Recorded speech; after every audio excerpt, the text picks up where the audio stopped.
Olá pessoal, tudo bem? Hoje a matéria é sobre curva.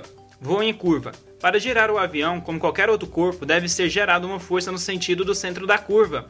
Isso é feito inclinando lateralmente o avião, pois a sustentação será perpendicular à asa. Ou seja, para você fazer uma curva, você tem que colocar uma força no sentido do centro da curva. Da mesma forma que no movimento de esfera, a sustentação do avião deve ser aumentada para a execução da curva. Parte da mesma suportará o peso, a outra produzirá a força centrípeta necessária à curva.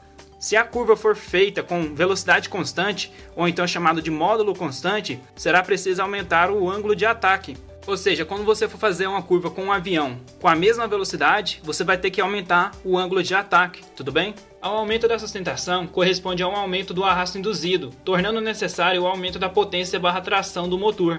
Para efetuar a curva, o piloto moverá o manche para trás e para o lado, acionando os ailerons e os profundores, os pedais, deslocando o leme de direção e finalmente dando mais potência para compensar o aumento do arrasto. Então, com o aumento da sustentação, aumenta o arrasto e para isso deve-se aumentar a potência do motor, tudo bem? Curva derrapada. Quando o piloto aumenta demasiadamente a pressão no pedal, com pouca inclinação da asa, a força centrífuga fica maior do que a centrípeta e o avião tende a sair da curva, que é chamada de derrapagem. A bola de pau-bola e o piloto irão para fora. Então, curva derrapada é quando o piloto erra na curva, quando faz com que o avião fique mais para dentro da curva e assim errando o raio da curva, tudo bem? Vocês têm que entender que quando for fazer uma curva com o avião, tem que trabalhar o leme de direção e os ailerons, ou seja, o eixo vertical e o eixo lateral do avião, ou então o movimento de rolamento e o movimento de guinada, tudo bem? Curva glisada. Quando o piloto inclina demasiadamente a asa, o avião glisará. O piloto se sentirá escorregar para dentro da curva. A bola irá para dentro. Essa bola é o que indica o grau que você está utilizando para poder fazer a curva, que é esse instrumento aqui.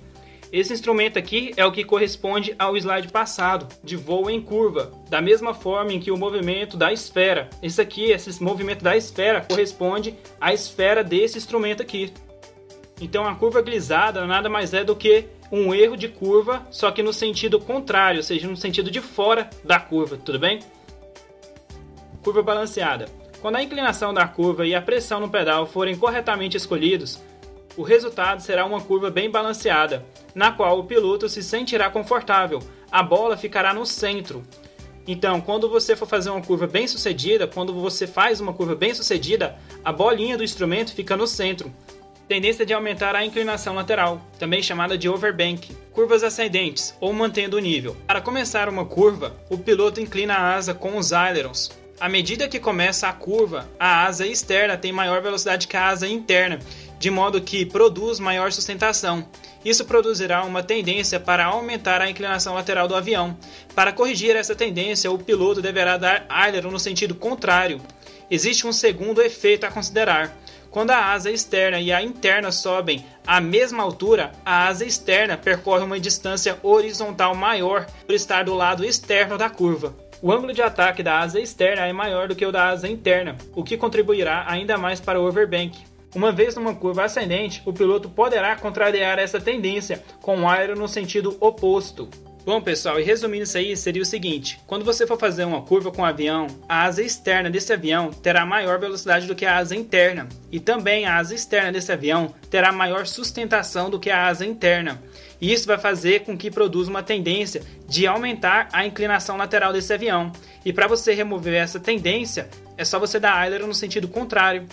E aqui embaixo diz o seguinte, que o ângulo de ataque da asa externa é maior do que o da asa interna, o que contribuirá mais para o overbank.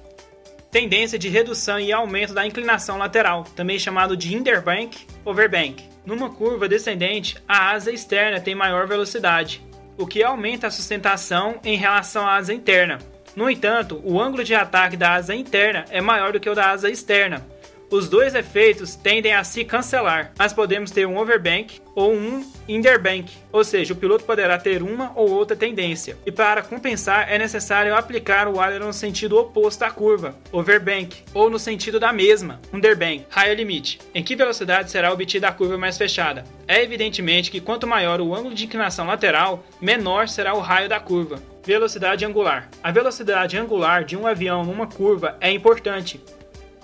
O voo por instrumento usualmente requer velocidade de 3 graus por segundo numa curva padrão, o que significa que serão feitos 180 em 1 minuto e 360 em 2 minutos. Quanto maior a velocidade, maior o ângulo de inclinação necessário. Por exemplo, se você estiver num carro e for fazer uma curva fechada, você vai ter que diminuir a velocidade do carro. Já se você estiver no carro e for fazer uma curva aberta, você pode não aumentar, mas também pode manter a mesma velocidade. Então o mesmo vale para o avião. Se você for fazer uma curva com ele, terá uma curva mais fechada, terá que diminuir a velocidade do avião. No entanto, se você for fazer uma curva mais aberta, terá que aumentar a velocidade do avião ou permanecer a mesma. Tudo bem?